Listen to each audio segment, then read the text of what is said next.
2009 সালে আমি এক প্রতারকের হাত ধরে বাসা থেকে চলে আসি। আসার সময় মায়ের 5 ভরি গয়না আর বাবার বেতনে 20,000 টাকা নিয়ে তার সাথে চলে আসি। এর সাথে পাড়ি দিয়ে নতুন এক জীবনের আশা। আমি ভোর 6টার সময় বাসা থেকে বের হই। 2009 সালে কোনো একটা সকালে বসে থাকি তার সাথে রেল স্টেশনে। ট্রেনের জন্য দুজনে অপেক্ষা করি। আমি ভয়ও পাচ্ছিলাম আবার সুখও পাচ্ছি, কারণ আমি আমার প্রিয় মানুষটার সাথে নতুন অধ্যায় শুরু করবো। তাই ট্রেনে করে ঢাকা আসি। ঢাকা আসার পরে সে আমাকে বলল, মুন্না তোমার টাকাগুলো আমার কাছে দেও তো। তখন আমি নিজের কাছে 5,000 টাকা রেখে বাকি 15,000 টাকা তাকে দিয়ে দিই। আমাকে বলতেছে টাকা এনেছো কত টাকা? আমি বলছি 15,000 টাকা আর কিছু গয়না। সে আমাকে শুধু বলল গয়নাগুলো সাবধানে রেখো। আমরা একটা খাবার হোটেলে ঢুকে খাবার খাই। হোটেল থেকে বের হয়ে সে মোবাইলের দোকানে ঢোকে। সে আমার টাকা একটা মোবাইল কিনে 12,000 টাকা দিয়ে, আর নোকিয়া মোবাইল ছিল তার, ওই মোবাইলটা আমাকে দেয়।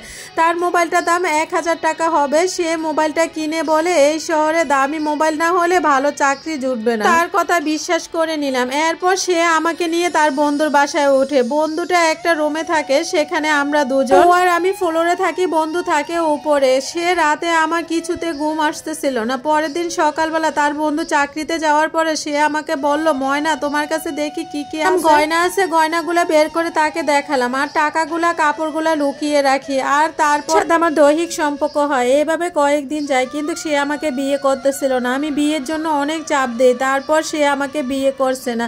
সে আমাকে বলে যে এখন যদি বিয়ে করি ভালো দিন একটা বিয়ে করব, শুক্রবারে তোমাকে বিয়ে করব। আমিও তার কথা বিশ্বাস করি। 4 দিন অতিক্রম করার পর সে কয়েকদিন পরে বাইরে থেকে এসে আমাকে বলে, ময়না আমরা যে অবিবাহিত একা আছি, এলাকা কিছু লোকজন জেনে যায় এবং তারা বাসার দিকে আসতেছে, আমরা কি করব? এটা বলার পর কিছু সময়ের পর 3টা ছেলে আসে আর আমাদেরকে নানান রকম বাজে কথা বলতে থাকে। ছেলেকে ও কিছু টাকা দিয়ে ম্যানেজ করতে চায়, কিন্তু ওরা রাজি হয় না। তখন ছেলেগুলা বলে আমি যদি তাদের সাথে শারীরিক সম্পর্ক তারা ছেড়ে দিবে। আর তার বন্ধুর বাসায় এরকম এক জায়গায় ছিল, দরজা যদি আটকে দেয় কেউ বাইরে থেকে কোনো কিছুই শুনতে পারতো না। যার বাসায় ছিলাম ওই শয়তানটার নামই তো বলা হয় না, শয়তানটার নাম ছিল রাজীব। তখন তারা আমাকে বিভিন্ন ভয় দেখায়, যেহেতু আমি রাজি হয়ে গেলাম। তারপর 3টা ছেলে আমার সাথে শারীরিক সম্পর্ক করে। আমি ভেঙে পড়ি, রাজীবকে বিয়ের জন্য বলি। রাজীব আমাকে বলে পরশুদিন আমরা বিয়ে করব।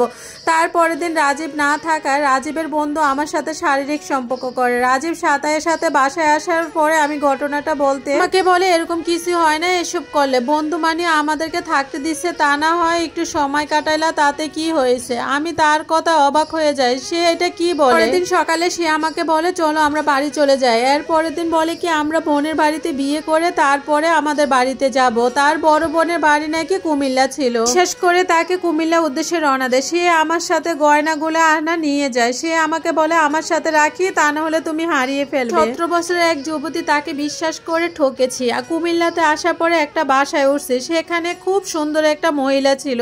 আমি তাকে সালাম দেই, সে নাকি রাজীবের বোন। রাজীব বলল যে মুনা তুমি কিছু খেয়ে ঘুমিয়ে পড়ো, অনেক জার্নি করে আসছো, রাতে বিয়ে করব। এখন আমি বিয়ে বাজার করতে যাচ্ছি, তুমি থাকো। তার কথা বিশ্বাস করে থেকে গেলাম। সেখানে কয়েকটা মেয়েকে দেখলাম আর বাসাটা অনেক বড় ছিল। আমাকে ভাত দেওয়া হলো, আমি ভাত খেয়ে ঘুমিয়ে পড়লাম।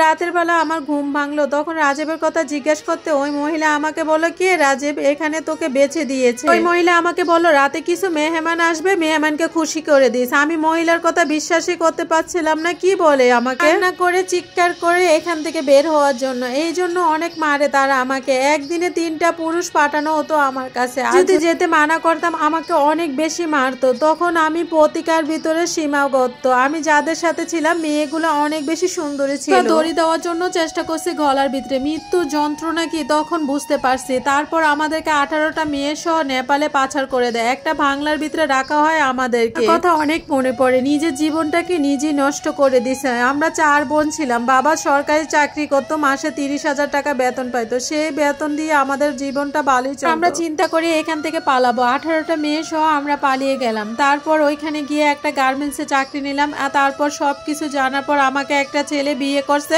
আলহামদুলিল্লাহ আমি অনেক সুখী আছি। আর এই স্টোরিটা একটা আপু লাইভ থেকে নেওয়া।